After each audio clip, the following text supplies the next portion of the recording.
What is up, wrestling fans, and welcome to the latest edition of the Paul Heyman SmackDown podcast here on the Smark Out Moment channel, where we go back in time to the year 2002 and check out all of the episodes of SmackDown under Paul Heyman's stewardship as head writer. I'm your host, as always, Callum Wiggins, and joining me, as always, is Robert DeFelice. Hey, Callum, how are you feeling this week? A lot better than last week's one. I can better. definitely say that. It's definitely a more noteworthy episode than the previous week's one. Not that you shouldn't check out the previous week's one anyway, because you should find out how not noteworthy the last episode was. Because you won't know unless you listen to it. And that's kind of the big deal here, is that we want you to be checking out every single episode of the Paul Heyman SmackDown podcast. That's why we've got a playlist on the Smark Out Moment channel here on YouTube. If you are listening to us on YouTube, then yeah, and if you are, drop us a like. Leave a comment below, let us know what you're thinking about this episode and any other episode that you've listened to in the past. There's a link in the description as well for the YouTube channel to check out this episode of SmackDown on the WWE Network if you have not seen it in advance already. And if you aren't listening to us through YouTube, you're more than welcome on any of the podcast feeds to drop us a rating, leave us a review. It all goes to just getting more eyes on the product and ears on the product, especially on the podcast feeds. So I guess now we've got just a few of the plugs out of the way, and just to get everyone excited, let's drop in some news, I think. So one of the big news stories was sort of a death one, which is obviously, it's always a sad moment, but it's the death of Mr. Wrestling. Tim Woods? Yes, Tim Woods. You know much about Mr. Wrestling? I only know just the bits of like the territory days and, doing stuff in Mid-South. And there's not much I can say that I really know about Tim Woods. Well, he was, as Mr. Wrestling, he was like the biggest masked wrestler in the US prior to the crossover of some of the Mexican stars, like Mil Mascaras in particular. So Mr. Wrestling was kind of an anomaly almost of being just a very popular masked wrestler in US territories. But the most interesting thing that I read about him in doing a little bit of research is that he was on the plane that broke Ric Flair's back. Yes. So he was also someone that suffered an injury during that. Obviously not a career-ending injury, but it was him, Johnny Valentine, Bob Bruggers, Jim Crockett, I think, was in that as well. Was it Jim or Dave? Dave was definitely there. Yeah. I think it was Dave. And, okay. Of course, the pilot for that plane crash did not end up in good shape. No, sadly he passed away as part of the injuries from the crash. Yeah. And both Johnny Valentine and Bob Bruggers' careers were ended due to broken backs they suffered as well. Ric Flair managed to recover. But I always I always go back and look at pictures of Ric Flair from prior to the crash and after the crash, and it's like a different human being. Yeah. It's very strange. This is almost like the catalyst of Ric Flair's Nature Boy career. Other slightly dangerous news as well was involving a young Japanese upstart known as Hiroshi Tanahashi. I'm sure you're familiar. Did he ever go on to do anything? I don't think he did. Just carry an entire company on his back, which is quite the feat, actually, considering what the story is, which is that he got stabbed twice in the back. Yeah. By his then girlfriend. He was attempting to break up with her. Clearly, that did not go too well. He was stabbed twice with a 23-centimeter kitchen knife. Jesus. Yeah. Now, is he an idol at this point? Because I know idol culture and relationships, that gets weird quick. So... he's very much still in the development. He was past the young lion phase, but he was still seen as a prospect for the future. Don't know how much of an idol he was. He was definitely, I think he was involved in either a tag team or a small faction at this point in time. And I think he took about 6 months off to recover from this. Well, that woman was not having it, so. No. So he managed to drive a mile on his scooter to the hospital to get treatment. That's amazing. Yeah, because he's the ace for a reason. Yeah. Apparently one of the countries was dangerously close to piercing his lung. So, and that could have been fatal. So he was, I guess, fortunate in a way, but obviously it's not very fortunate whenever you get stabbed in the first place. So, yeah, but credit to him for making it through that, Yeah. Another thing in Japan as well, there was a shoot match between Minoru Suzuki and Jushin Liga, which I thought was just hilarious because in the fact that they had their matches together in 2019, even like towards the end of at the start of 2020 was Jushin Liga's final match, and his last major feud was with Minoru Suzuki. I think that's funny. And obviously Suzuki got absolutely dominated it because Jushin Liga was not much of an amateur fighter. Suzuki, I wouldn't want to run into Suzuki at any age in a negative context. Yeah, I think that's pretty fair to say. Back into more of the WWE and American side of things, Hulk Hogan and Roddy Piper released their autobiographies at practically the same time. God, I wonder if that was planned. Well, the interesting thing is that the Hulk Hogan autobiography was a WWE-backed autobiography. Was Piper's not? Piper's was not. Ah. Piper was very much out of the fold in the WWE side of things. Obviously, he would come back into the fold by the time that WrestleMania 19 comes around. Yeah, that's the very end of our journey.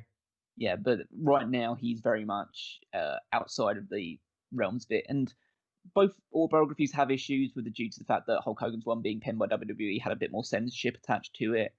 And also, Hogan is notoriously not good at telling the truth. I was going to say, dude. Yeah. Unfortunately, I like Hulk Hogan's a wrestler I can watch. The legacy of Hulk Hogan is, as a wrestler, is a fun one because he is wrestling for so long. But he's definitely become one of those people that if words come out of his mouth, I am almost certain it's a lie. But Piper's one was seemingly from a more honest perspective due to the fact that it was just released under his own his writership and a ghostwriter's help as well. I can't remember the name of the ghostwriter, but it was historically inaccurate in places because Piper didn't have the strongest memory and was also not exactly the most reliable storyteller in history as well. And this actually led to I remember listening to a Wrestling Observer fairly recently, Wrestling Observer Radio, where Dave Meltzer talks about the fact that because he reported some of the historical inaccuracies and what actually happened from this autobiography, it led to a lot of heat between Roddy Piper and Dave Meltzer for a while. I believe that.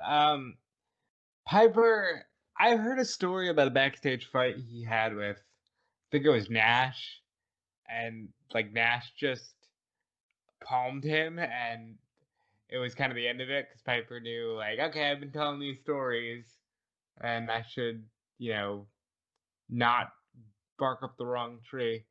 I don't blame Piper for being not a reliable storyteller because he comes from that era where, hey, they were exaggerators. That's what they did.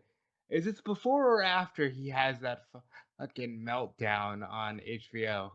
Oh, this is before because the meltdown on HBO is the thing that led to him being fired when he came back to WWE. Yeah, dude, that was something. But the one thing that I did want to take from it was they were both very similar in their takes on Mr. T at WrestleMania. The first WrestleMania, obviously, and obviously the boxing match followed it, because essentially both their accounts verify the fact that basically everyone hated Mr. T. Yeah, I don't blame them for that. I'm sure T is a great guy, but 1985, you're gonna come into wrestling and just kind of prima donna it. Well, it's a lot of people. I guess the Mr. T now, we can't speak for Mr. T now, but a lot of people back then just didn't like him in general as a person, both in the wrestling business and then towards the end of the A-Team, everyone hated him on set as well. Really? And by the time that WrestleMania 2 came around, he was essentially his match with Roddy Piper turned Roddy Piper babyface because everyone hated Mr. T. In the crowd? Yeah, the crowd booed Mr. T coming out. They booed the fact that he quote unquote won after the body slam by Piper. You go back and listen to it. Maybe it's been sweetened a little bit so you don't hear it as much, but it was definitely a case of, essentially going straight off of that match at WrestleMania 2, Piper almost immediately turned babyface. Do you think anybody else in 1985 could have done that? What, turned Piper babyface? No, could have done the Hulk Hogan, could have been partnered with Hogan outside of T. I think it was the right choice in terms of just the star power that he brought at that point in time. Apparently, they both tell the story in their autobiographies about the fact that Mr. T almost walked out on the day of WrestleMania. Oh, that's really scummy. Yeah, and so Hogan managed to convince him to take part in it as well. But essentially, there was a big talk about the finish side of it because essentially a lot of people backstage were uncomfortable with the idea of Mr. T scoring the pinfall. Hogan does score the pinfall, right? Yeah, he does. He does eventually in the actual match itself. Yeah, he pins Orndorff because but a long discussion prior to it was basically Mr. T wanting to get the pinfall, and a lot of wrestlers saying, "Yeah, I'm not so sure about that." Okay, but Hogan should have gotten the pinfall. I'm gonna go a step further here. Should it have been Hogan versus Piper? Yes, it should. Well, if you couldn't get Mr. T's involvement, I think for the context of it being WrestleMania 1, if this was WrestleMania 2, then yeah, it should have definitely been Piper and Hogan. But the context of it being the first WrestleMania and having all this celebrity involvement with Liberace and Muhammad Ali and all these people, like, it made sense to have, like, essentially one of the biggest TV stars at the time being in your main event if you can get him to participate in it. So I understand from that context why that was the main event. If in a pure wrestling sense, it should have been Hogan and Piper. One step further, should it have been a 6-man tag? Because for some reason, just because it's such an anomaly to the rest of Mania, the idea that it's this tag match with Jimmy Snuka and Bob Orton on the outside just doesn't sit right with me. It's just this weird, this isn't a WrestleMania match. That is true, but maybe just because, like, in retrospect, the fact that Jimmy Snuka wasn't actually in the match means they can look back on it a little bit more fondly. Oh, we're gonna have to cover it up a little bit. There's some stuff on this show that they covered up that I had to look back on and was pretty shocked about.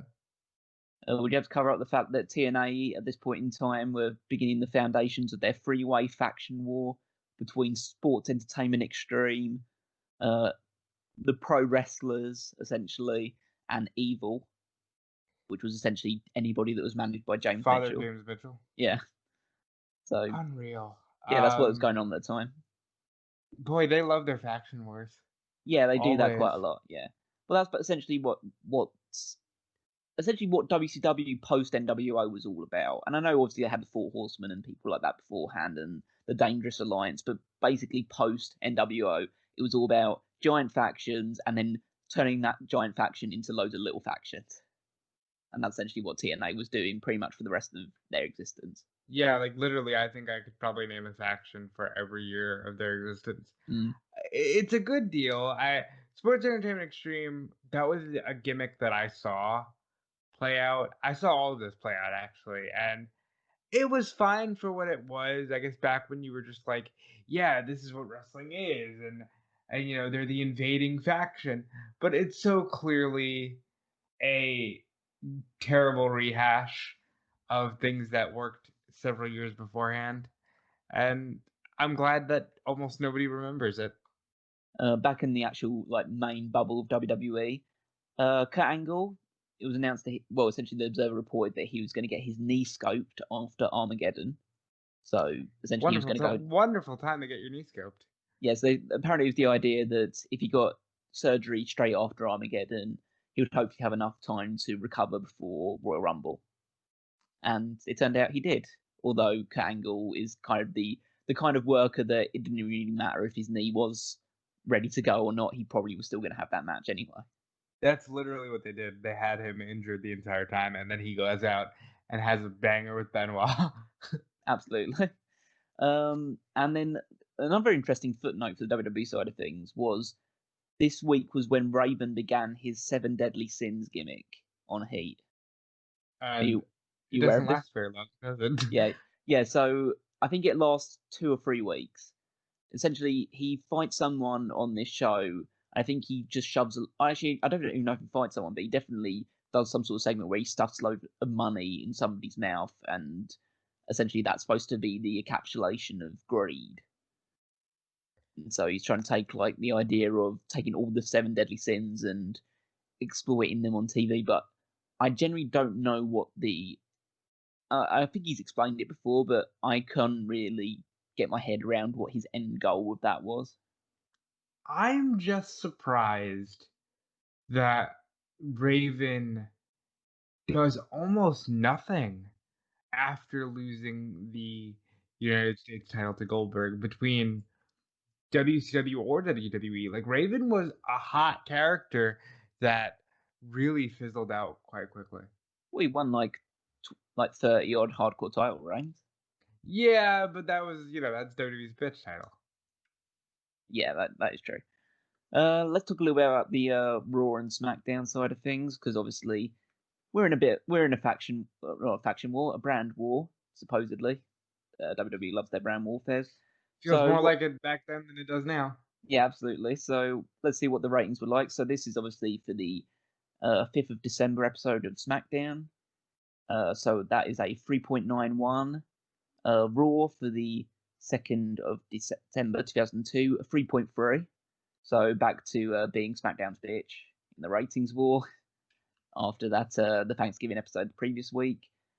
So what was Raw up to that led to this a slight decline in their actual ratings? Main event, Triple H defeated Rob Van Dam in a number 1 contenders match with Shawn Michaels as the guest referee. I remember this. Yes. Mm-hmm. So essentially, it's for me, it's a bit of a lampoon on the Bret Hart Undertaker with Shawn Michaels as guest referees thing. It's like, he hates one of the guys, but he still has to do the count for them. That's kind of what I saw of it. And right now with Shawn, it's not until the go home for Armageddon and Armageddon itself that I think Shawn Michaels is actually back. Because once you get past Armageddon, Shawn Michaels is back. But at this point, like, we're still just glad to have him. So it's still it's a very sluggish move towards the goal here.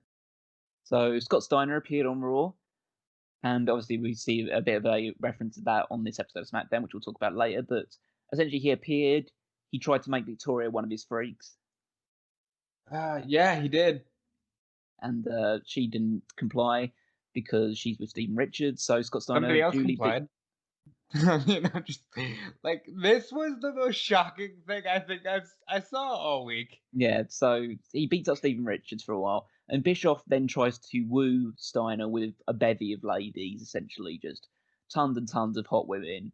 And Steiner says, "Oh, this is all really good." He's almost offended by, because he's like, "Hey, I can get my own women. In fact, I have somebody in a limo." And Bischoff is like, wait, please, no. And of course, who's in the limo, Callum? Well, in the limo is the super freak herself, Stephanie McMahon. Woo! First of all, the fact that Stephanie McMahon is called a super freak is amazing.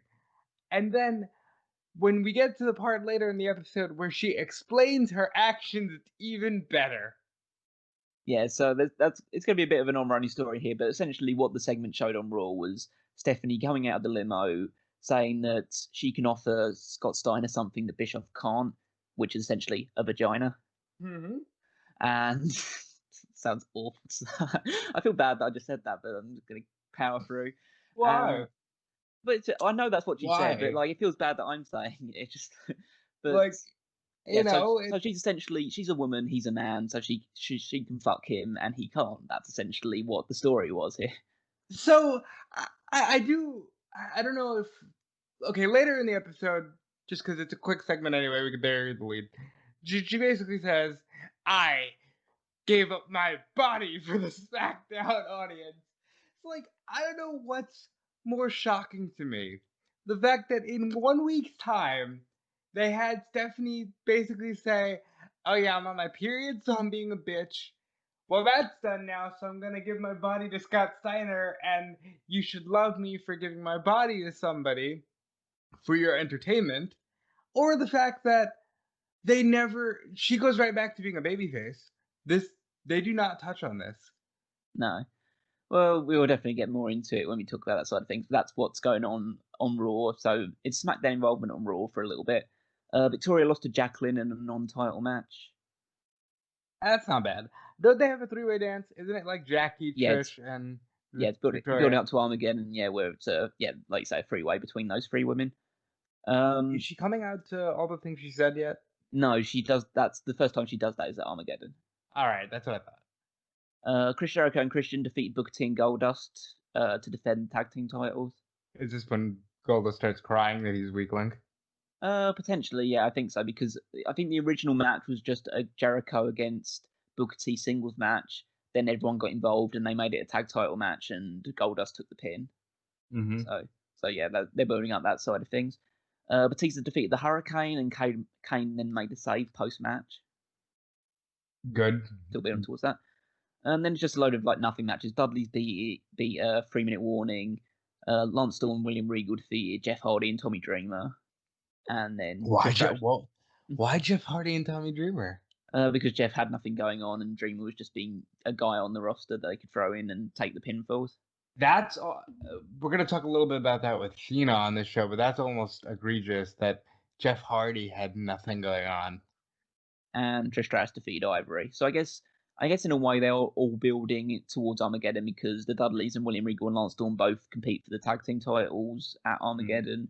Trish competes for the women's title, so at least they're giving the people that are going to be on the pay-per-view wins, which isn't often the case in WWE's booking at any point in time.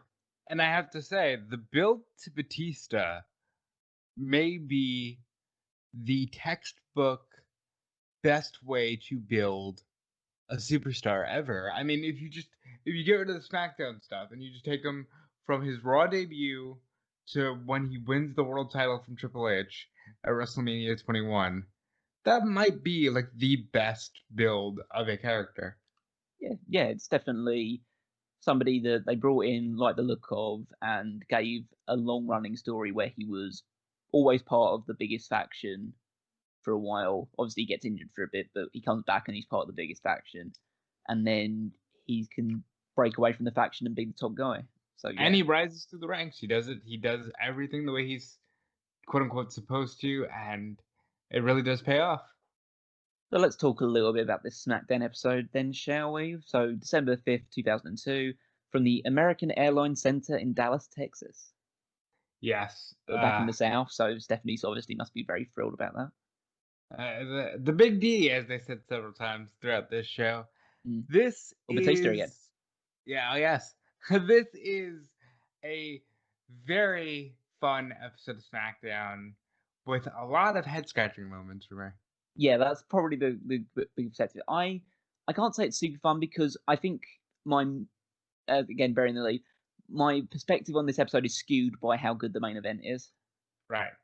And I think everything else surrounding it is not that great, but it's elevated because of how good the main event is. But we'll discuss it and see like if we carry that perspective all the way through. So the show starts with a recap of Stephanie suspending Brock Lesnar, and the commentators then announced that there's going to be a Fatal Four-Way main event with the number one contendership for the WWE Championship at Armageddon up for grabs. Kurt Angle versus Chris Benoit versus Edge versus Eddie Guerrero. Yeah, and when you say those names, good thoughts as far as a wrestling perspective comes into mind, and this match does deliver.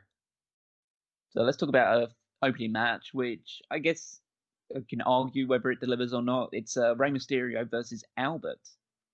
Yeah, I liked it.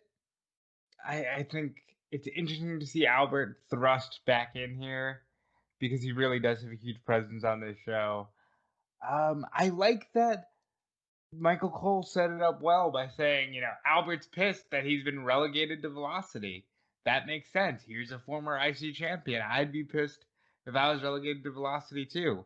For some reason, this is going to turn him into a train, but that's okay. Well, they're doing the same with Braun Strowman now. I was going to say that. He's the Strowman Express. Maybe this is a Heyman thing. Maybe Heyman likes trains. So Albert is back. This is the first match that he's had on SmackDown since I think around about July or August, when he just lost to somebody randomly. But Mysterio... Do you know what he was doing on Velocity for the time in between? He was going to railway stations and he was starting to, because in this match he wrestles in just trunks, no shirt, no anything, which is different than the last time you see him on TV. He's telling women to touch his man fur. Yeah. So we do hear for the first time the massive "shave your back" chants. Yeah. And so that's like, I don't know whether that was piped in, or because it feels like it's something that they would pipe in to try and actually encourage people to do it later on. But, yeah, I can imagine it being piped in. Yeah, because it just seems like it's odd that people were already referencing that, although he does have a huge hairy back. He does. So, for those that weren't aware at this point in time, Mysterio is working injured. This was to write him off for a short period of time. So they decided to give this push to Albert of all people. But I guess if they were doing something with the A Train and something and changing his gimmick up, then this was a good way to give the catalyst to it. So Mysterio starts off working well. He nails like a springboard drop kick, but Albert then takes over with a sit-out military press slam, which I thought was an interesting, unique move. The thing about Albert is that he was a very good worker, very, very good. I mean, he's the head trainer of NXT for a reason. Yeah, we're gonna see the guy he replaced on tonight's SmackDown as well. Yeah, absolutely. But yeah, he's just a very competent work, and like he was never ever going to really be a star. But I don't think you need to be a star to be a top trainer of the company. You just need to know the fundamentals, and he had the fundamentals down. He was an incredibly safe worker. He was there at the company for a very long time. He got seasoned in Japan as well, so he's familiar with that style. So There's a good chance if they don't sign him, and I don't think a lot of people realize this, that Albert, Matt Bloom, is in on the OG Bullet Club. yeah, Because there like is very chance. yeah, he was working with Carl Anderson, and Albert's great. I have no problem with him getting a huge push. So Mysterio hits the 619 later in the match, but Albert then catches him when he goes to the West Coast Pop into a powerbomb. He seamlessly throws Mysterio into an over-the-shoulder backbreaker and then gets the win. Beautiful. It's shocking, really, in the sense that because Mysterio's been booked so well, it seemed like a big upset that Albert, like you said, this former Intercontinental champion that's been with the company for a good 2 or 3 years at this point, won a match against Mysterio, and he feels like the underdog. Yeah, I also think that maybe there's some retrospect in there because Albert's career in WWE goes one way and Mysterio's goes another. But I thought this was great. This is as textbook as you get, and it still tells a wonderful story that will play out through the entire night. Yeah, absolutely, because after the match, Albert isn't done. He's still showing signs of frustration. He squashes Mysterio in the corner, then ties him up into a tree of woe, attacking his left knee. Because, of course, if Mysterio's injured, it's always the knee that's the issue, pretty much. Yeah, I wonder why. Here's a man who relies heavily on springboard offense and leg stuff. I wonder why his knees are always hurt. So Albert then hits the knee repeatedly with a steel chair until Edge comes out to make the save. Albert is just taken away by officials. Mysterio is treated by medical staff as the show goes to commercial. We come back from commercial. Funaki, SmackDown's #1 announcer, is in the stairwell with Bill Demott. See, this is why maybe I have a slight disconnect with this episode. It's just that they've just now put 2 characters on my screen that I've had absolutely nothing to do. Obviously, I know historically going back and watching this, but if I was a new fan watching at this point in time, or just somebody who wasn't really watching day to day, they've just thrust somebody who wasn't doing anything for a long time in Albert on SmackDown and started to just randomly push him. And now Bill Demott, who wasn't even a big deal throughout any of 2002, is now or 2001 here. For that matter. Yeah, and when he was in 2001, he was Hugh Morris. Yeah. The last time we've seen him was probably that Survivor Series, unless you watched like Velocity or Metal or Jacked or whatever you would watch at that point in time. But the last time you would have seen him on a WWE main show was that Battle Royal in Survivor Series, probably when him and Chavo Guerrero try and just interfere in it and get thrown out. Weren't they also doing a bit for a while where they were like trying to interview the women in the locker rooms? Yeah, I think so. Yeah, they were doing that as well. But essentially, Bill Demott is just, well, he's not Bill Demott. He was Hugh Morris, and now he's being introduced as Bill Demott because he was one of the trainers in Tough Enough 3. And so they're trying to build off that side of things because Funaki's question is, he says how big a fan of Tough Enough 3 he was, and Bill Demott is not happy that he was a big fan of Tough Enough 3 because he's been sitting on the sidelines for too long. And he's frustrated about that he's had to do all this Tough Enough stuff, and now he's back on SmackDown and he wants to just beat people up. And he's going to start with Funaki. So he says he's been in the wrestling business for 11 years, and the best SmackDown can give him is an interview with a guy that can barely speak English. He grabs Funaki. Yeah, that's a cheap shot there. grabs Funaki by the head, says that he deserves better, and then headbutts Funaki down. Yeah, First of this all, man was angry. yeah, he was very angry, and well, wonder why he didn't last so long in the head trainer position with this sort of attitude. But yeah, it's a case of, first of all, why are they doing this interview in a stairwell? Because Funaki, that's the best he could do. I guess so. The other thing with that is that why are they doing this now with a double thing of like they've basically done the exact same story with Albert, and now they're doing the exact same thing with Bill Demott. It just seems a little bit samey to me. Yeah, I felt the same. It seemed like they really just woke up and were like, we need big guys. We Yeah, I need. wonder who woke up there. I imagine that was exactly him. And just says, we need monsters again. And you create two. Build them out goes nowhere. I don't even know if this lasts a couple of weeks. It's not last It long. lasts a while. I know he's in the Royal Rumble, so it lasts at least up to that point. But But I would argue that immediately following, he's the color commentator on Velocity. That wouldn't surprise me. Yeah. And Albert does well. This is the run that takes him all the way to being one of the 21 on the Undertaker streak. And he has a good run. So Edge is raging in the trainer's room as Mysterio gets treated. The trainers basically say that Mysterio's knee may be shattered. So that's the on-running story here. Edge is not figured out acting yet at this point. No. He is like, oh, I'm angry. Don't tell me to calm down. What's wrong with his knee? Like, he was really far too enraged by this. We'll see more of that as the show progresses. Stephanie stands on stage for the thing that we talked about earlier, saying that she's Now, this is the thing that really pisses me off about this continuity side of shit. The thing, it's so she's horrified about what happened to Mysterio, but she talks about how wrestlers sacrifice their bodies every night. So I guess like but I'm just saying, like, okay, so I guess you're not going to suspend Albert the same way that you suspended Brock Lesnar for attacking Matt Hardy. Yeah, I hate all of that. That's something that bothers me in wrestling regardless. Like, sometimes it's the littlest thing is like, oh, that's it for you, buddy.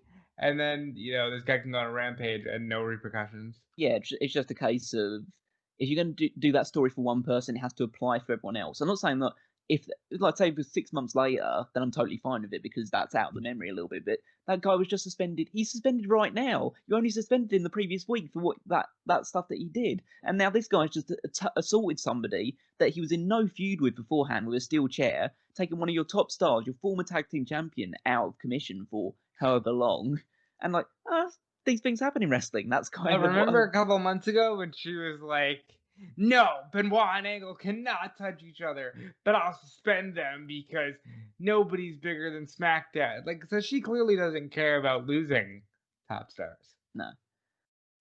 So they show footage from Raw of Bischoff trying to please Scott Steiner with his women, but then Stephanie emerges from a limo because she can please him more than any random women from the, I guess, Bischoff picked up from some strip club somewhere. We talk a lot about Vince and his odd relationship to allow this to happen with his daughter, but let's talk about Hunter for a second. You think Hunter is really, like, okay with his wife being portrayed as a whore? Well, it's not, at the moment she's not his wife, not until 2003 anyway. But I get what you're saying. It's kind of, well, I guess it's again, this just always comes down to the mindset that Triple H knows where his bread is buttered right now.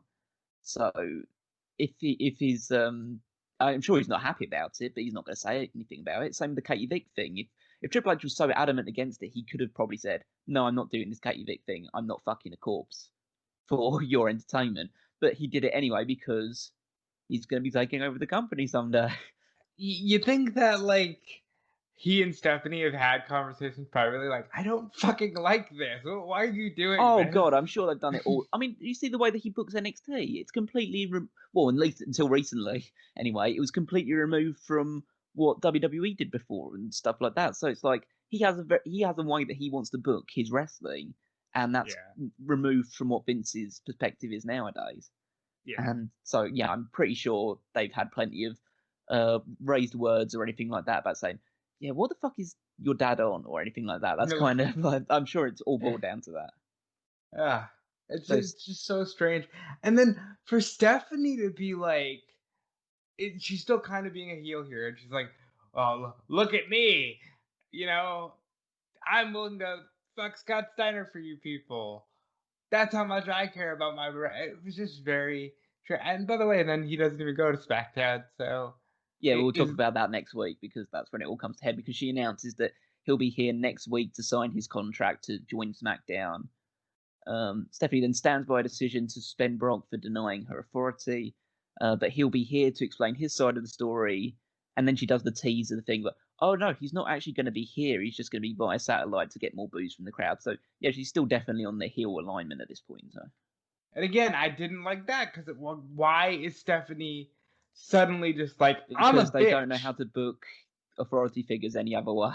And I'll bet you anything that this would not have changed, except for the fact that, what is it, around February, Vince comes back, and they knew that they were going to do Vince and Hogan at WrestleMania.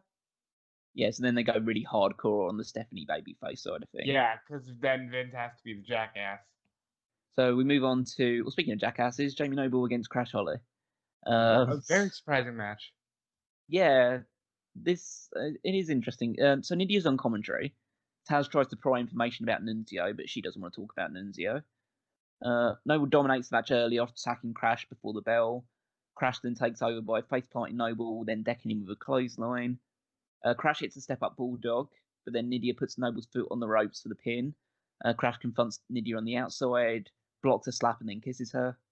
Yeah, she wasn't a fan of that one, so they're clearly they're moving away from the Nydia likes to be with other men and Jamie. So. Yeah, a little bit like that. But I also think that I think it's fine for a woman to want to explore with multiple men and also not be sexually assaulted. I think that's you can kind of strike a balance between both. Right, There. but for a while they were doing the whole people would do that and she would enjoy it. Like if Tajiri did it, they tried to get Michael Cole to do it, and now she's like, no, please stop touching me. So Crash chases Nydia into the ring, gets caught by Noble into a Tiger Bomb predicament, but he rolls through this and then hits the Crash Landing, Which is the fucking is Styles Clash. yeah, it's a Styles and it was Clash. amazing. Yeah, so I'm like, he's a very good Styles Clash. yeah, and this was a picture perfect Styles Clash, which they did not know how to call. They were like, it looked like he was going for a pile driver, but just sort of landed him on his belly. It's like, So obviously AJ Styles is wrestling in TNA at this point in time. He has already established the Styles Clash as one of his finishing moves. yeah, Crash was there as Mad Mikey. Not until he wasn't there until post his Did he WWE leave? run. Is it post WWE? Wow. Yeah, because one of his, I don't say his last match, but one of his final matches on the independent circuit, obviously. But prior to that, his final real run with any company was with TNA. So he's using the Crash Landing on WWE, which I don't know whether he already saw Styles do it and decided to take it on, or he was already doing it. So, but then again, wrestling moves shouldn't be sacred. Yeah, I mean, I prefer to an extent when like some key moves are sacred. He probably thought he could get away with this because AJ was in such a regional, small time promotion at the time. But it's all good. After the match, a distraught Noble says that Nunzio is being called in next week, and Nydia is upset about that. Yeah, Nydia is not down with the mob. Like she is definitely afraid of Nunzio.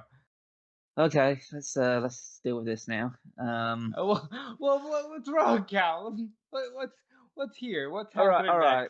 next? I'm gonna just let me talk about this. Let me just go through the situation. Then I'll let you go off as much as you want to. But so Dawn Marie approaches Torrie Wilson backstage. She says that she just wants to talk, and that Al is overseas right now. But Dawn says that he's not the only person in Torrie Wilson's family that she's interested in. Torrie is confused.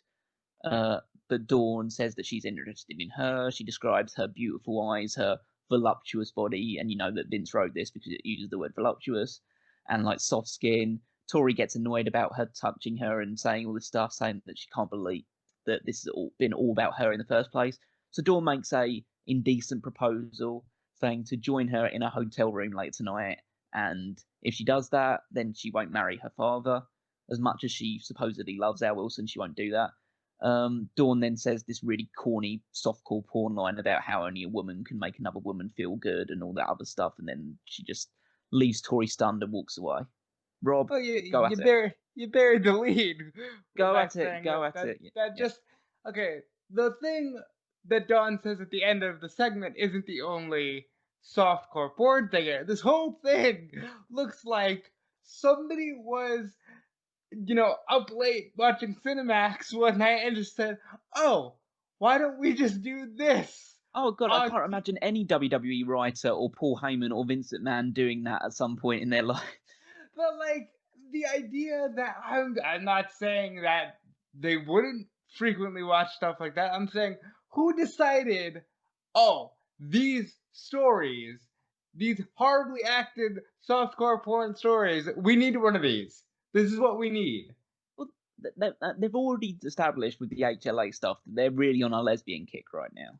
They certainly are. And then it's like the Torrie Wilson's facial expressions are out of this world. Like honestly, did she have a history of adult films before getting signed by Turner? I mean, she started in WCW as essentially like one of those amateur film things because she was just being filmed by David Flair all the time. Right. I mean, this was just bad. And then there's the idea of, as you know, Al Wilson's overseas. Doing what? Just let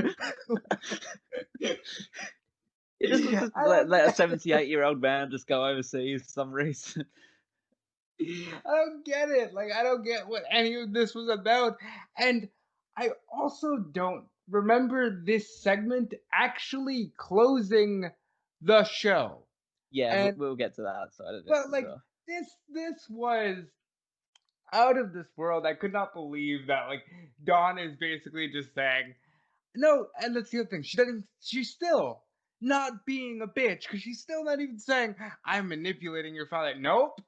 No, I love your father, but I also want to fuck you.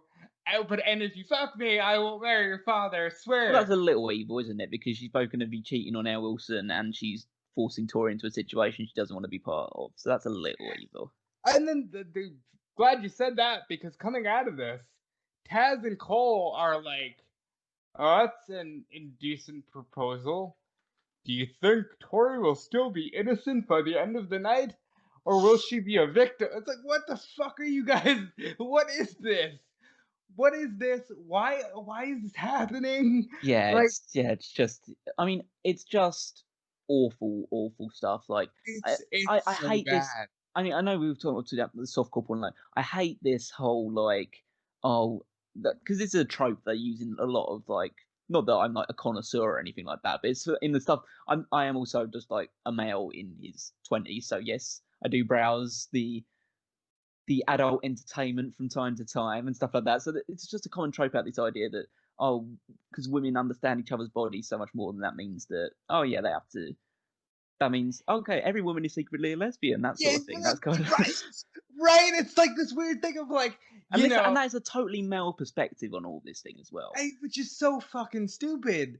Yeah, and it's even if I'm sure some people will say that yes, that statement is true, but it's just this weird well, we've all women fuck women and get married to men and have loving relationships with men. It's just a normal thing. It's just that perspective. It's just that perspective. It's also the idea of in the same way that all women are secretly lesbians or anything along those lines, or the thing about the male, like you're saying, the male fantasy of two women together is totally fine. That's not cheating. But if she was to cheat on a man, that's totally fine. But if my wife or girlfriend was to cheat with a woman, then that's kind of hot actually. Yeah, that's kind of hot. But if it's with a man, hold on, well, now she's a bitch. Yeah, it's just an awful perspective. It's just such a very so bro-centric.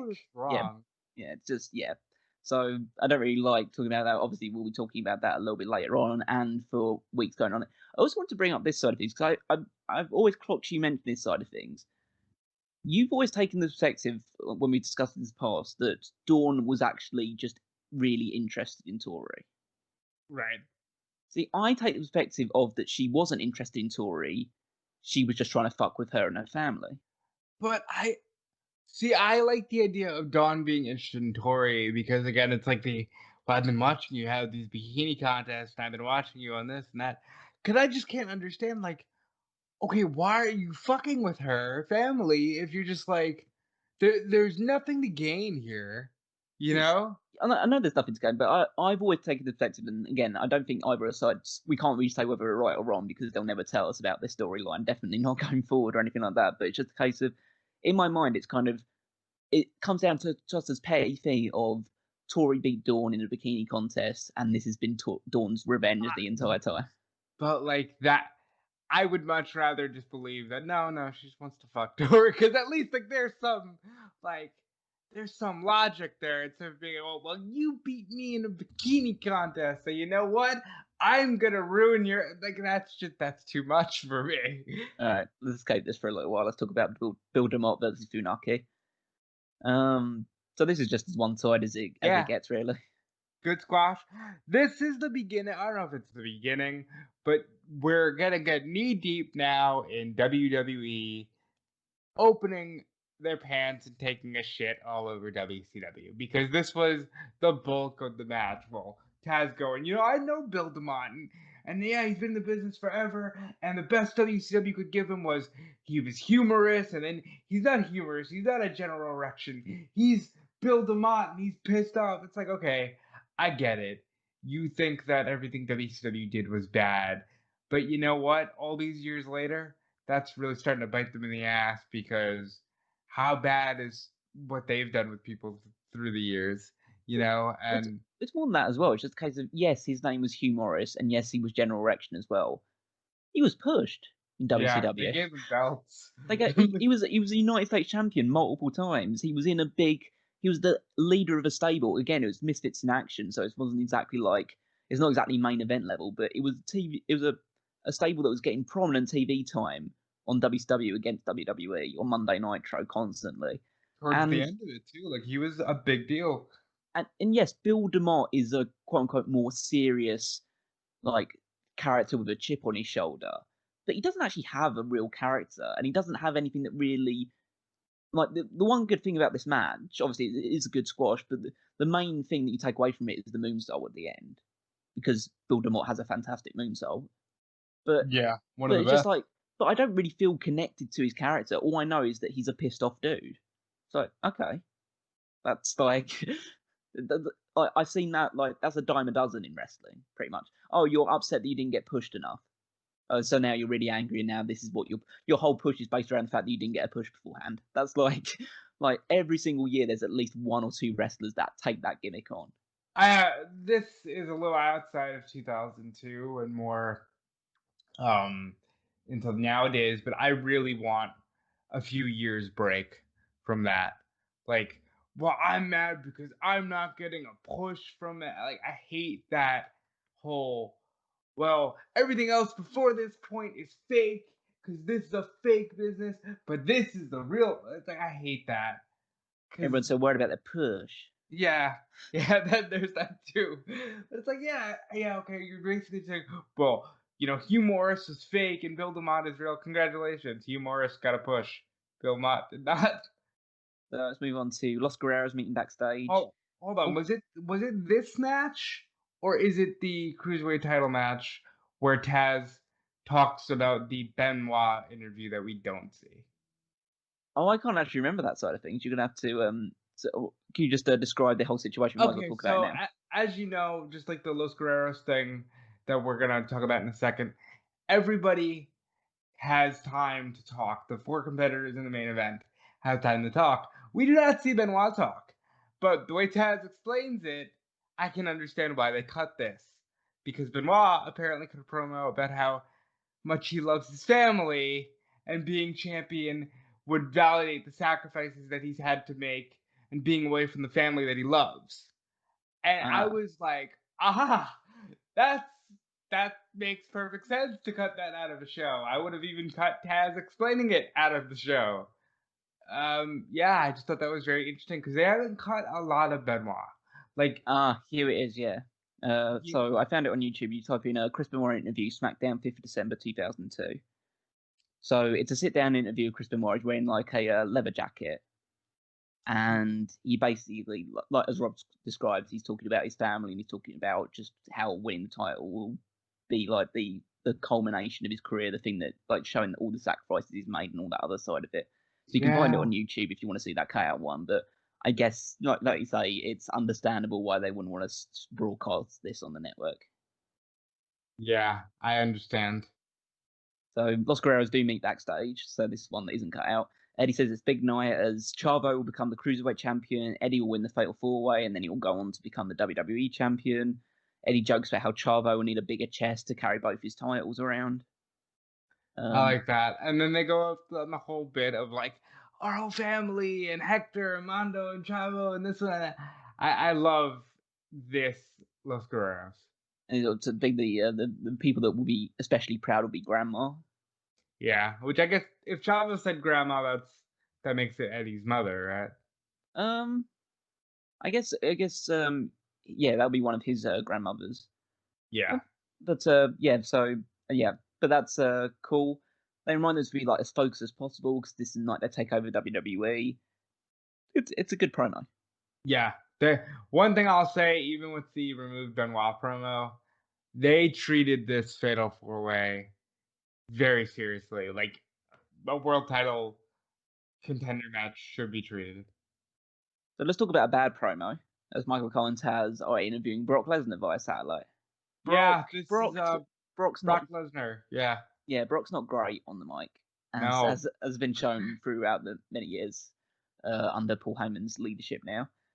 So Brock I wonder if he's better live though, because I've seen him do like in the UFC, in studio, well UFC as well, but like in studio, in this very journey, it hasn't been as bad.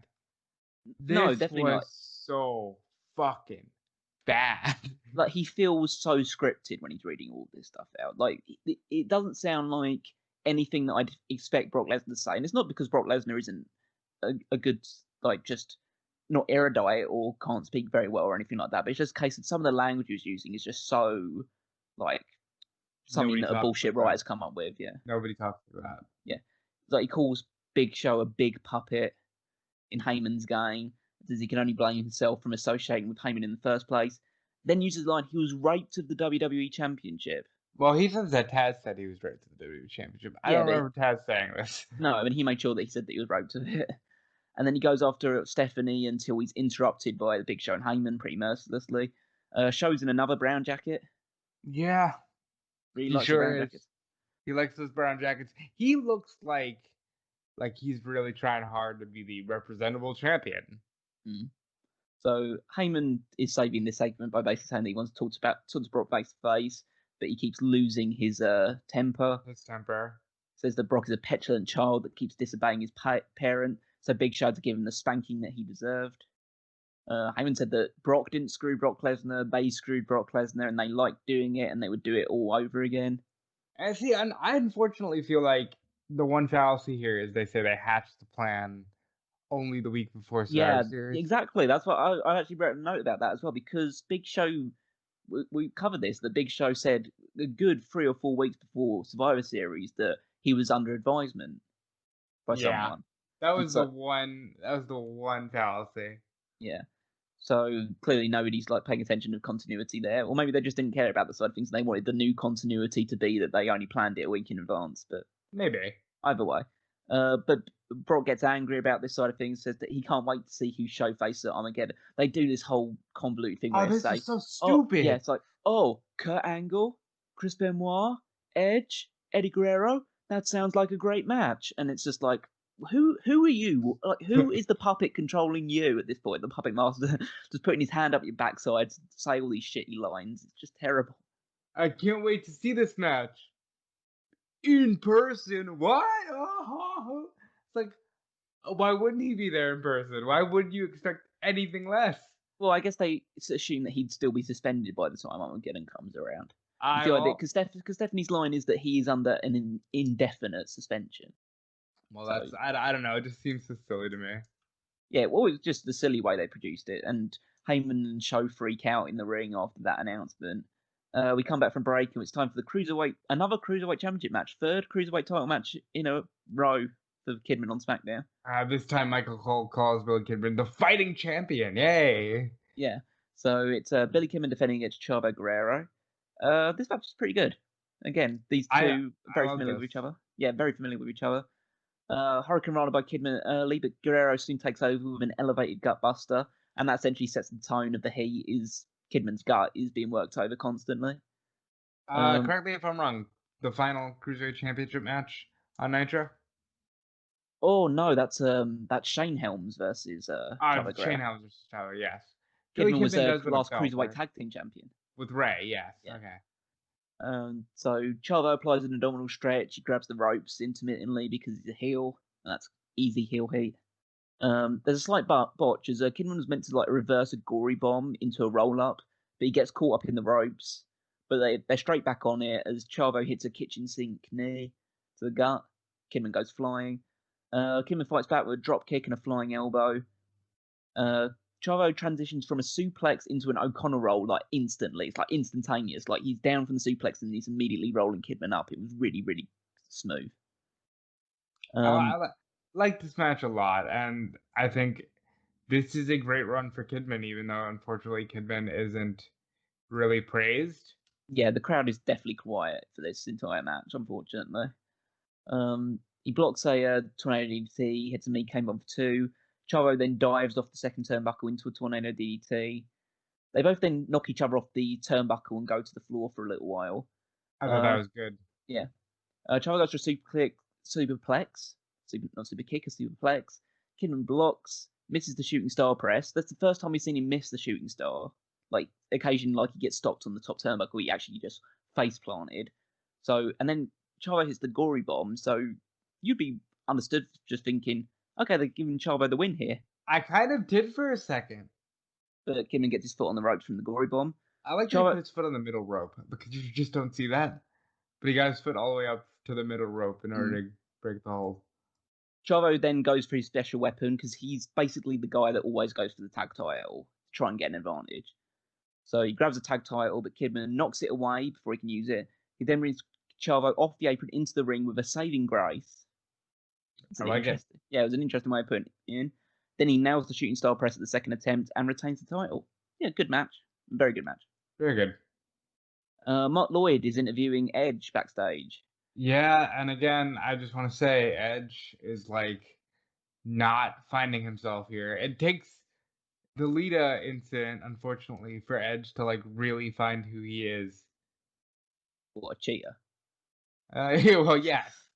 And it serves him well in his wrestling career. A guy who screws over his friends and uses it to his own professional advantage. Yes. So Mark Lloyd interviews Edge, that he brings up the Mysterio incident and how the Fatal Four-Way could change Edge's life. Edge's focus has been shifted due to Albert's attack, but his main goal is always to reach the next level.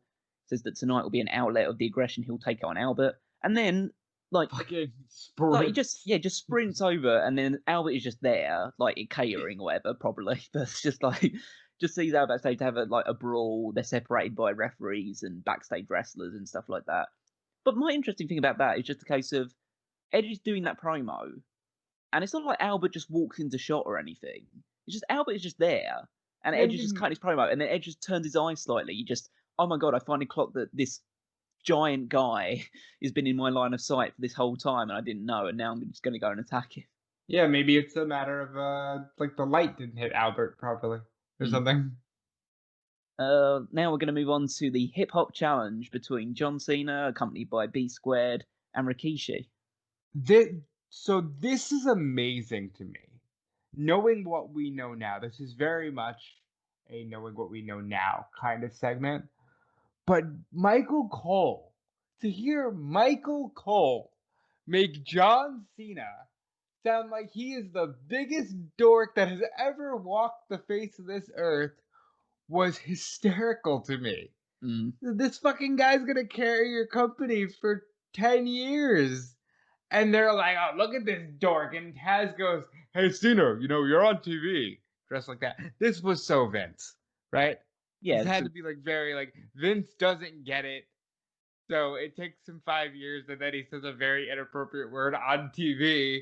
But he gets it in a few years from this. But um, this was so weird to me that John Cena is being made out to look like a fool, an absolute fool.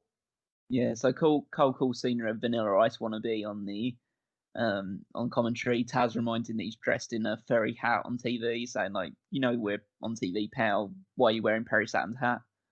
Love it. Then Rikishi comes out. He looks a lot cooler than John Cena does.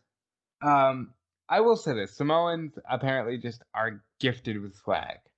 Even ones that look like Rikishi, they just have it in them.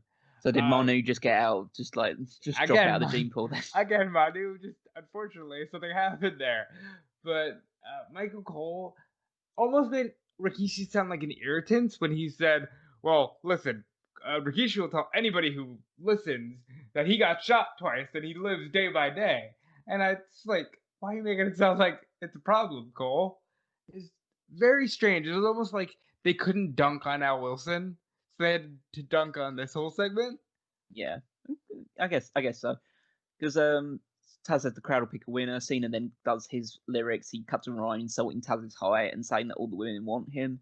No, and he uses the word retarded. No, yeah, that's the line that I was getting to. So okay, I'm sorry. This battle was over way before it even started. You against me. That's totally retarded. And he does like a little motion. And okay, look, Rob, did you know that John Cena has done more Make-A-Wish visits than everyone in history? I know, that's why I told you when we got in here off camera. I was like, man, I think the Hip Hop Challenge hit me the weirdest because this felt so wrong for John Cena to be, first of all, made fun of, and then for him to be like, hey, you're retarded. It's like, whoa. John, do you know what you're going to be doing in just a few years' time? Is releasing a series of kids' books as well and all this other stuff. I know. This is so out of what Cena is nowadays. But this is what gets him over this sort of stuff. This is the thing that people wanted to see him do, and they hated the fact that, or a lot of people hate the fact that he turned into the Superman that's like always eat your vitamins, brush your teeth. And it's interesting because he does say that it was, and he hasn't proven himself to be like Hulk Hogan or anything, so he does say he noticed kids coming to shows. So he was like, you know what, I'm done rapping, and I want to be for the kids.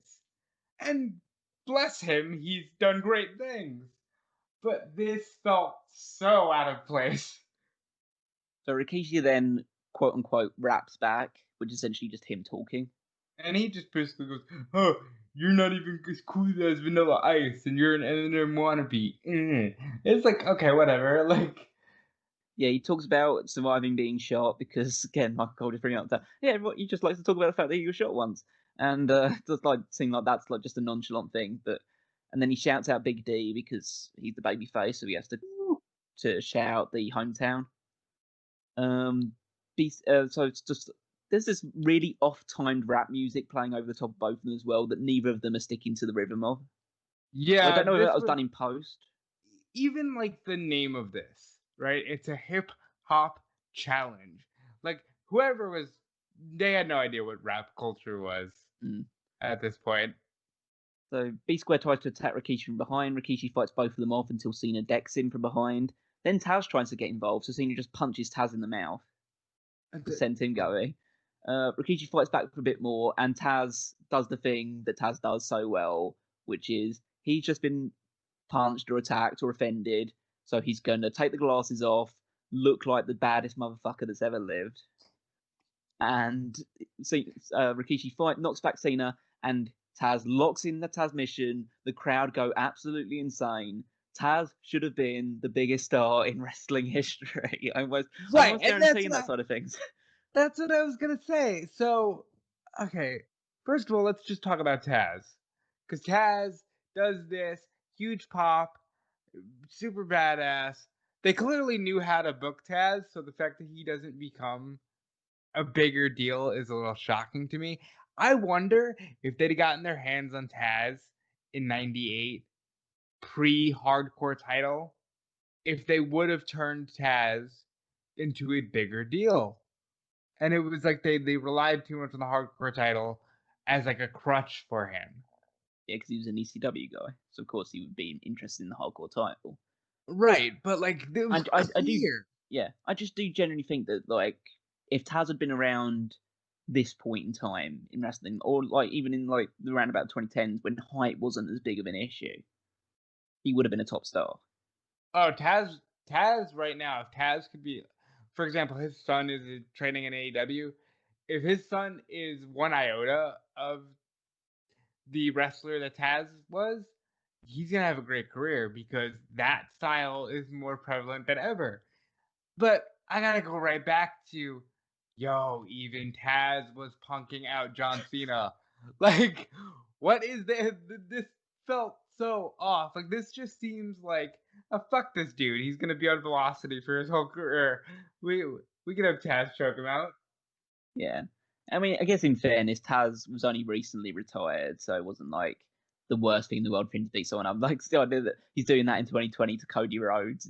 It's a bit different, really, but it's still fucking awesome. Even then, he fucking puts it on. Like, yeah, this is Taz. And Taz, for whatever you want to think about ECW, was Tommy Dreamer overrated? You can make the argument. There's a lot of arguments you can make about ECW. Taz was a bad motherfucker is not an argument you can make about ECW. So Rikishi then clears the ring. He shows respect to Taz. He then asks Taz to join him for a dance. And as good a wrestler that Taz is, he's not a dancer. No, he is not. And like, this felt so out of place for Taz. I almost wish he had to skip the dance off and just given like 2 more minutes to that main event. Yeah, almost certainly. So the pyro goes off in all the corners as Rikishi continues to bust the move as Taz slinks away as quickly as he possibly can. We're close to the main event, but Mark Lloyd grabs Kurt Angle as he's putting on his knee brace for his thoughts on the Fatal Four-Way. Angle says that his thoughts are on winning the title, proving superiority over Benoit once again, and proving why he's the next WWE champion. Love it. Short, sweet, to the point.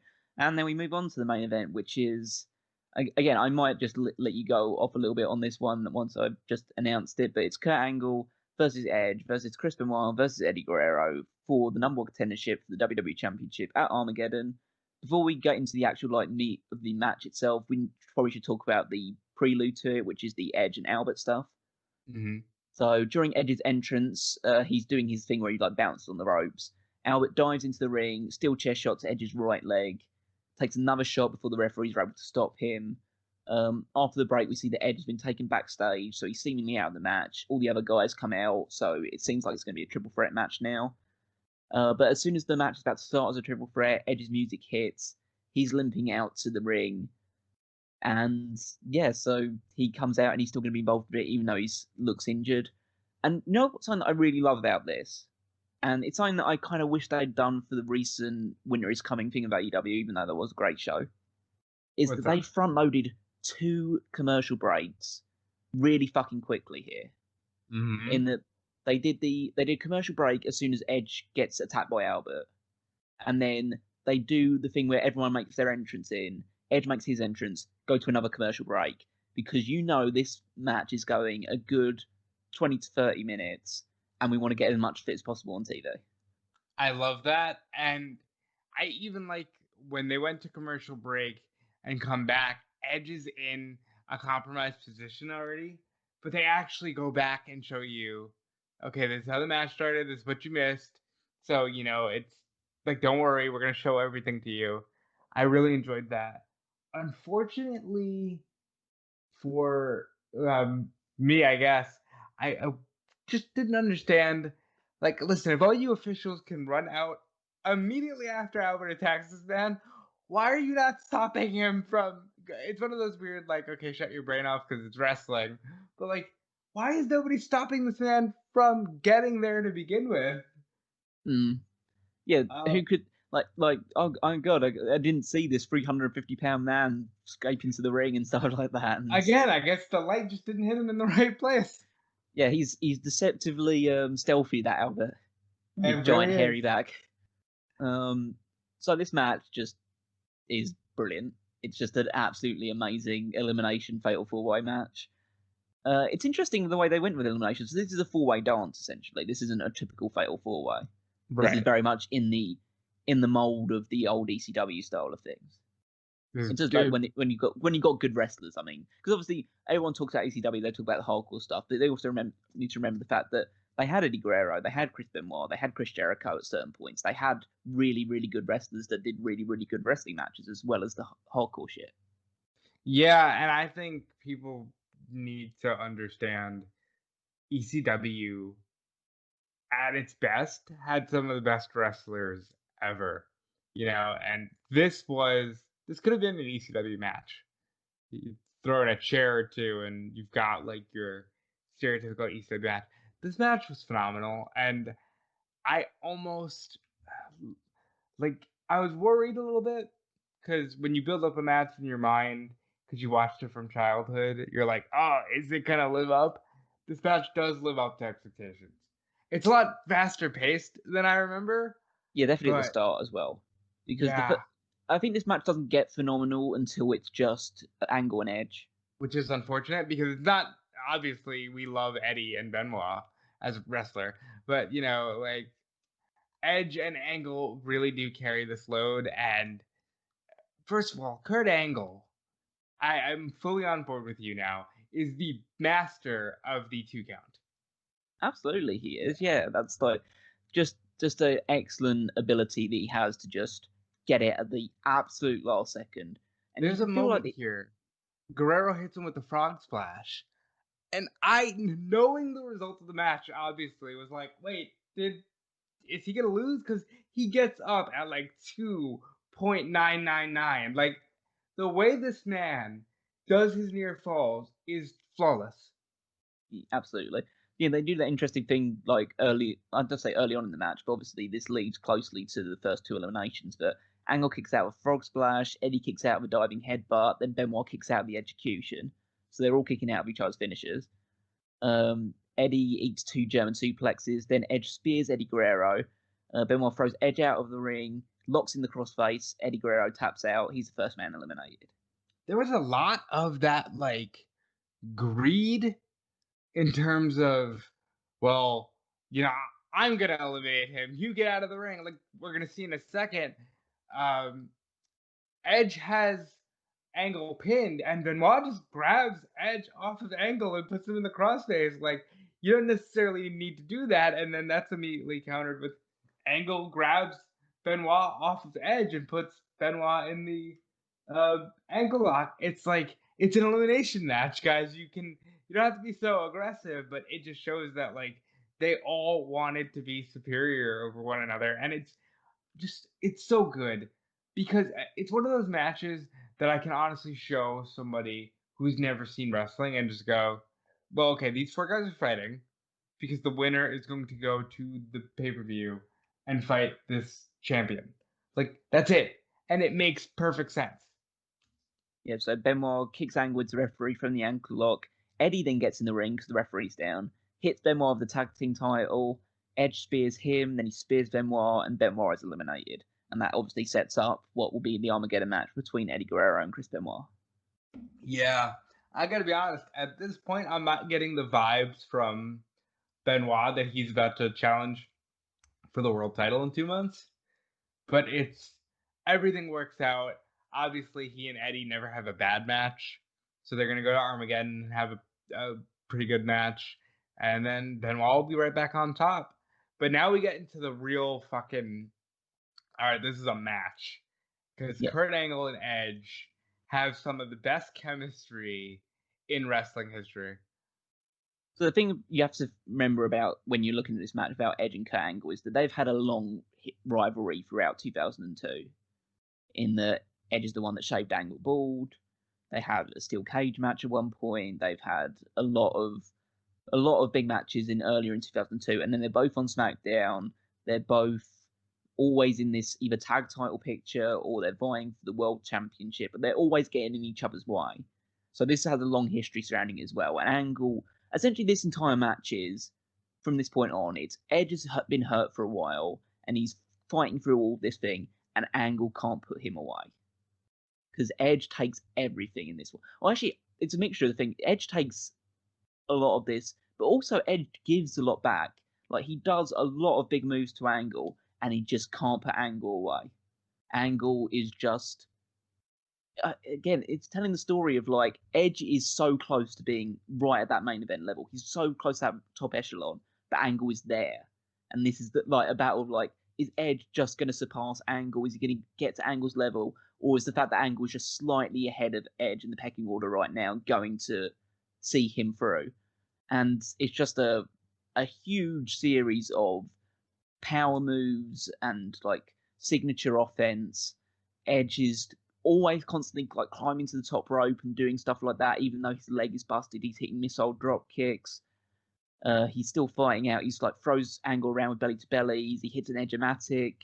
Angle then follows up with 2 German suplexes, but Edge then rolls through the third for another near fall. And the near falls, Angle is at his absolute element here, just kicking out of everything. Kicks out the spear. The crowd are screaming at this point with some of the kickouts. He hits the execution. Angle kicks out again. He knocks Angle off the top. They do that great spot where Angle is going to, like, you think, oh, Angle's going to climb up, throw Edge off the top rope. But Edge fights him off, hits a missile drop kick, hits another 2 count. And then everyone's just thinking, oh, God, he's got to get him eventually, or what's going to happen here? Angle then hits the Angle slam, and so you think, oh, it's over. Edge kicks out. So now at this point in time, you're just, okay, this is really in the balance here. I have no idea what's going to happen. And I probably wouldn't have had any idea it happen, other than the fact that I just know that they're booking Edge against Albert, because why would they have Albert attack beforehand? So that kind of buried the lead a little bit with that one. Yeah. Great. Yeah. So much fun, Callum. Like, wrestling. When wrestling is good, and this is the thing, we talk so much on this channel sometimes about the dragging through some of the stereotypical stuff of wrestling, but when wrestling is good, there's nothing better. And this was so good. And I'm gonna be honest, was it a little shorter than I remembered? Sure, but it's great that, you know, there's such intensity, and you didn't see matches like this all the time. It's like, now, if this match happened now, I'd be like, it's another good match. No, but like, you can feel the shift in tone when it's Kurt Angle and Chris Benoit and Edge and Eddie Guerrero, because we've been watching a show that has a hip hop challenge and Torrie Wilson and Dawn Marie, and this just feels like, all right, put all that other bullshit aside. This is still wrestling. There's still a WWE Championship, and these 4 guys want it. And motherfucker, this might be top 5 TV matches I've ever seen in my life. Yeah, so Edge fights through the ankle lock constantly, manages to eventually get the ropes, hits the enziguri. He then hits an Angle slam of his own. Angle kicks out of that. Edge then he constantly climbs to the top rope, but punishment to his leg has been too much, so he doesn't get up there quickly enough. Angle's able to scale up there, shoot up like a flash, hit the super Angle slam, and gets the victory. You know what I loved about that? Aside from the fact that, first of all, you don't see avalanche moves like that every day in 2002. The announcers didn't do the, oh my God, this is it. They just went, no, ball game. You know, cover them, it's over. 1, 2. Like, they didn't do this thing of like, can this be? You know, it was just like, nope, that's it. Okay, you know, let's move on to Armageddon now. I love everything about this. I want this Michael Cole back in my life. Can we, can we make that happen? Like, it's definitely an improvement. I would say so it's like amazing, good. but it's definitely an improvement. But compared to now, it's like, oh look, he's an actual broadcaster. Yeah, that is true. But yeah, so this was a lot of fun. You accomplished a lot. You set up a feud for Armageddon between Benoit and Eddie Guerrero by having them basically the cause of each other's eliminations. You made Edge look out to be as gutsy as possible. You set him onto a trajectory to be a future WWE champion, even if it took a sideways route because of his injury. He still got there eventually. And you set him up on his feud with Albert by having Albert essentially be the one that, if his right leg had been in better shape, maybe he could have won this match, that sort of thing. And you obviously made Angle the number 1 contender, and Angle at this point in time is probably your top star on SmackDown, so it makes sense for him to go after the title. Post-match, Big Show arrives, he chokeslams Angle, he and Heyman stand over his fallen body. So they're starting a very quick transition into Angle being a babyface now. And I'm going to tell you the truth. Honestly, as a kid, I don't know why I recall this, but I recall the show rolling credits after that. I do not recall. But Rob, we haven't had the main event yet. I know. I don't recall this happening on TV. So, show's not over yet, as Torrie Wilson is seen anxiously standing outside hotel room 357. She knocks, but there's no answer, so she uses the key card Dawn gave her. She enters. You see the cameraman just run through ahead of Torrie Wilson, just like to get this shot of Dawn Marie sitting on a leopard sheet bed, wearing a black robe with a glass of wine in her hand. Dawn says like she's beginning to lose faith in Torrie. Torrie just walks into the room, doesn't notice the cameraman standing there. Or maybe does. I don't know. Dawn says that if Torrie does everything that she wants, the wedding will be off. She leans towards Torrie, but Torrie just leaves. She gets cold feet. Dawn then says, "Guess you don't love your father after all."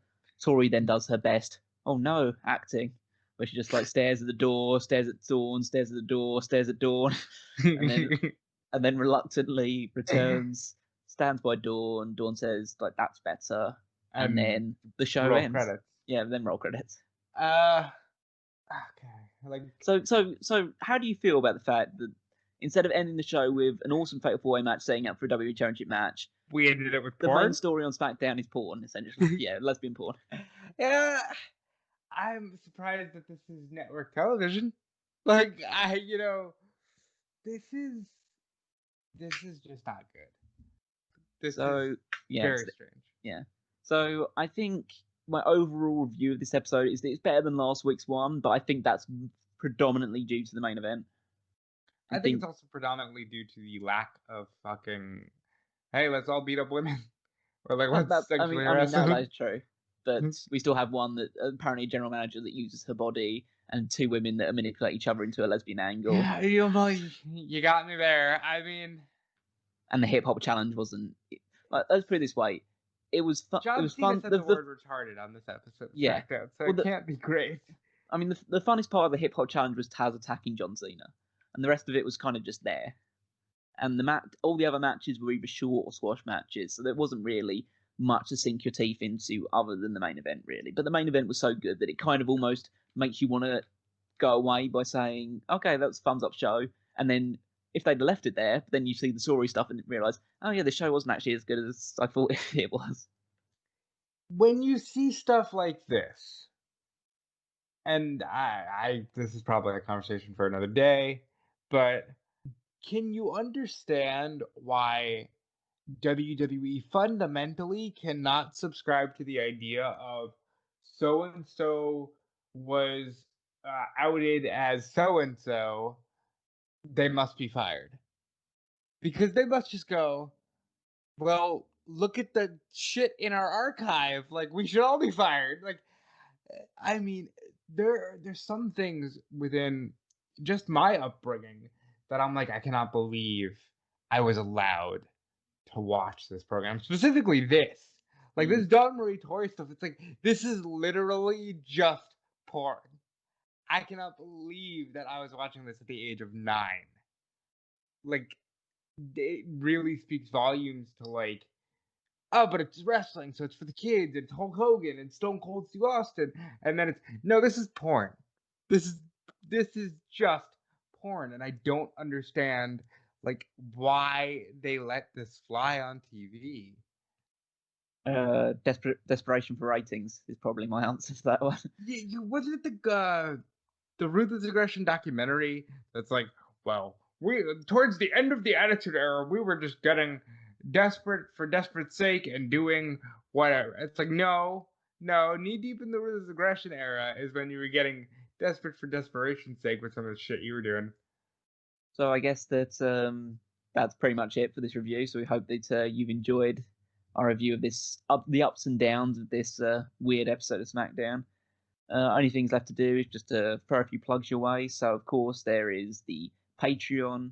where if you want to just throw a buck our way or throw $5, $10, throw $10 or more, then you can get involved in the dark casts, which include the review we will be doing of the Armageddon 2002 show, which obviously now one of the headliners will be the Kurt Angle Big Show main event for the WWE Championship. So if you want to hear our review of that pay-per-view, then dark cast tier or above, then yeah, that's all great stuff there. And obviously any amount that you can give us is greatly, greatly appreciated.